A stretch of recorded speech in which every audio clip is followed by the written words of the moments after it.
हम लोगों को क्यों याद रखते हैं? उनके काम के लिए, उनकी विचारों के लिए, है ना? तो सवाल ये है कि कुछ विचार इतने शक्तिशाली कैसे हो जाते हैं कि वो सदियों तक जिंदा रहते हैं? इसका जवाब पता है कहाँ मिलता है? 16वीं सदी के एक ऐसे रणनीतिकार के पास जिनकी सत्ता और प्रभाव पर लिखी बातें आज भी उतनी ही सच्ची लगती हैं। चलिए, आज हम निकोलो मैकियावेली की मशहूर और थोड़ी विवादित किताब द प्रिंस से प्रेरित होकर प्रभाव डालने की एक पुरानी लेकिन बेहद शक्तिशाली प्लेबुक के कुछ पन्ने पलटते हैं।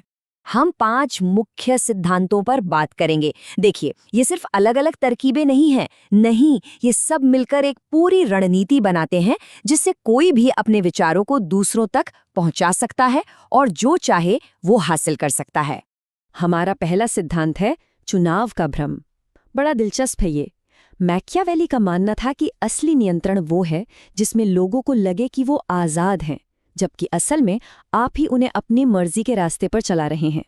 मनोविज्ञान में इसे एंकरिंग इफेक्ट कहते हैं।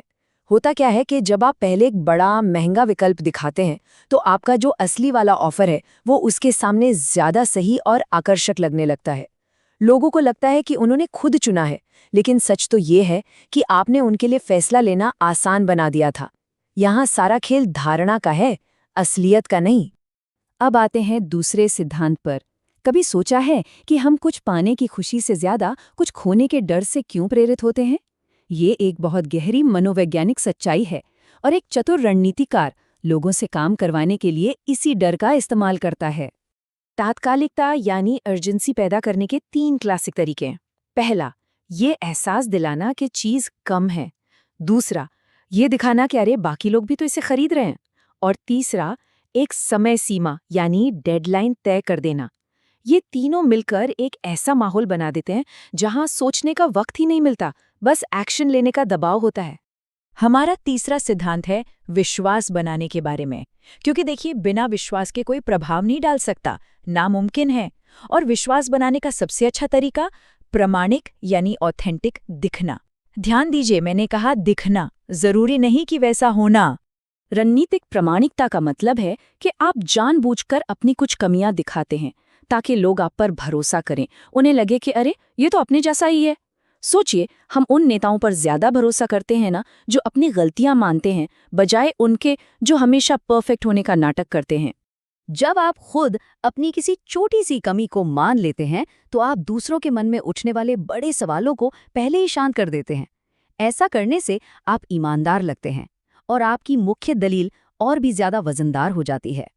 तो एक बार जब विश्वास बन गया तो अब बारी आती है खेल के नियम तय करने की।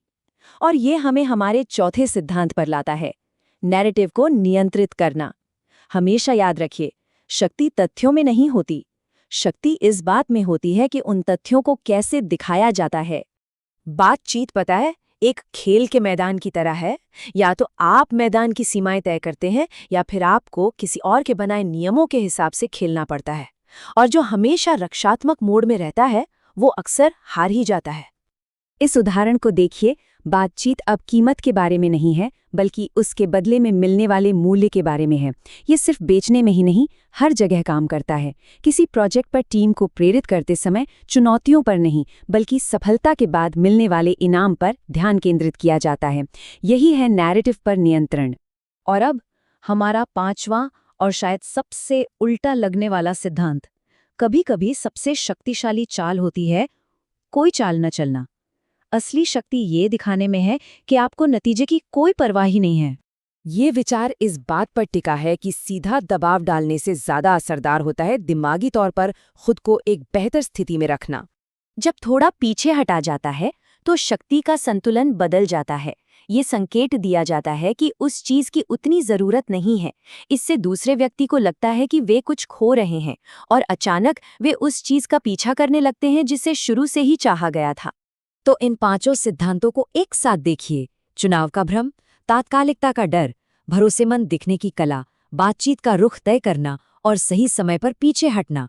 ये सिर्फ बेचने की तरकीबें नहीं हैं, ये नेतृत्व और प्रभाव का एक पूरा ढांचा है। आखिरकार जीवन एक लगातार चलने वाली बातचीत ही तो है। चाहे दफ्तर में कोई आइडिया रखना हो या परिवार में कोई फैसला लेना हो, हर दिन अपने विचारों को पेश किया जा रहा है। तो अंत में ये सवाल खुद से पूछना बनता है, क्या हम सोच समझकर, जानबूझकर अपना प्रभाव बना रहे हैं या अनजाने में किसी और से प्रभावित हो रहे हैं? अपनी कहानी खुद लिख रहे हैं या किसी और की कहानी में बस एक किरदार बनकर रह गए हैं? असली शक्ति इसी सवाल के जवाब में छिपी है।